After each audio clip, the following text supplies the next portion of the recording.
خل الدكار الأربع والمعهد المرتبع والضاعن المودع وعد عنه ودع، واندب زمانا سلفا سودت فيه الصحفا ولم تزل معتكفا على القبيح الشنع. كم ليلة أودعتها مآثما أبدعتها لشهوة أطعتها في مرقد ومضجع، وكم خطا حثثتها في خزية أحدثتها وتوبة نكثتها لملعب ومرتع، وكم تجرأت على رب السماوات العلا ولم تراقبه ولا صدقت فيما تدعي، وكم غمضت بره وكم أمنت مكره وكم نبذت أمره نبذ الحذى المرقع، وكم ركضت في اللعب وفهت عمدا بالكذب ولم تراع ما يجب من عهده المتبع.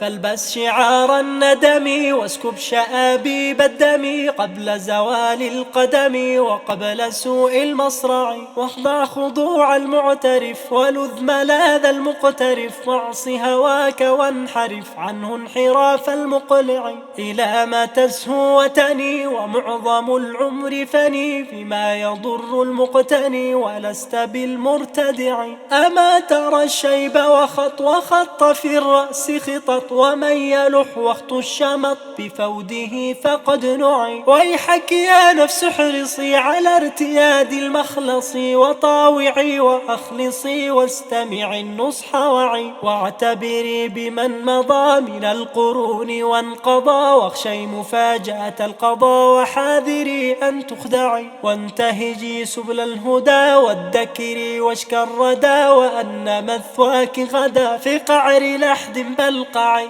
هل له بيت البلا والمنزل القفر الخلا ومورد السفر الأولى واللاحق المتبع، بيت يرى من أودعه قد ضمه واستودعه بعد الفضاء والسعة قيد 3 أذرع، لا فرق أن يحله داهية أو أبله أو معسر أو من له ملك كملك تبع، وبعده العرض الذي يحوي الحي والبذي والمبتدي والمحتدي ومن رعى ومن رعي. فيا مفاز المتقي وربح عبد قد وقي سوء الحساب الموبق وهول يوم الفزع، ويا خسار من بغى ومن تعدى وطغى وشب نيران الوغى لمطعم أو مطمع. يا من عليه المتكل قد زاد ما بي من وجل لما اجترحت من زلل في عمري المضيع،